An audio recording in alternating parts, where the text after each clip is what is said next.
Hello friends, எல்லாருக்கும் வணக்கம். இன்றைக்கி நம்ம சேனலில் ஒரு சூப்பரான டேஸ்டியான சைட் டிஷ் தாங்க பார்க்க போகிறோம். யாருக்கு தான் கருவாடு பிடிக்காது? ஆமாங்க, இந்த சைட் டிஷ் கருவாடு வச்சு தான் செய்ய போகிறோம். இந்த கருவாடு பார்த்திங்கன்னா நெத்திலி குஞ்சுன்னு சொல்லுவாங்க. குட்டி குட்டியாக இருக்கும், ரொம்ப குட்டி சைஸ் மீன் மாதிரி இருக்கும்.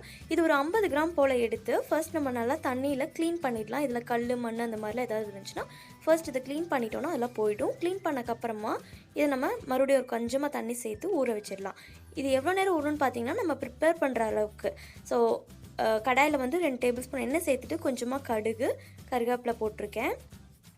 இது நல்லா பொரிஞ்சு வந்ததுக்கப்புறமா காரத்துக்கு 4 பச்சை மிளகா இந்த மாதிரி சாப் பண்ணி வச்சுருக்கேன். பச்சை மிளகா இந்த மாதிரி எண்ணெயிலேயே நீங்கள் ஃப்ரை பண்ணிட்டீங்கன்னா காரம் தெரியாது.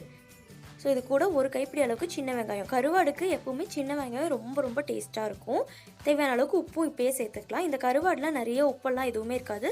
வாஷ் பண்ணும்போது எல்லாமே போய்டும், உப்பே இருக்காது. ஸோ இதில் நம்ம சேர்த்துக்கலாம். நல்லா ஊறிச்சு பாருங்கள் கருவாடு இப்போவே. அதுலேயே நல்லா சாஃப்டாக இருக்குது.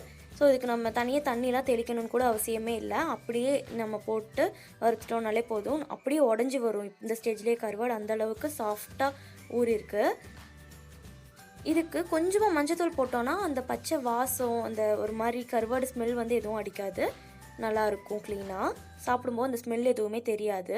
ரொம்ப டேஸ்ட்டாகவும் இருக்கும். ஸோ எல்லாத்தையும் சேர்த்து நல்லா மிக்ஸ் பண்ணிடலாம்.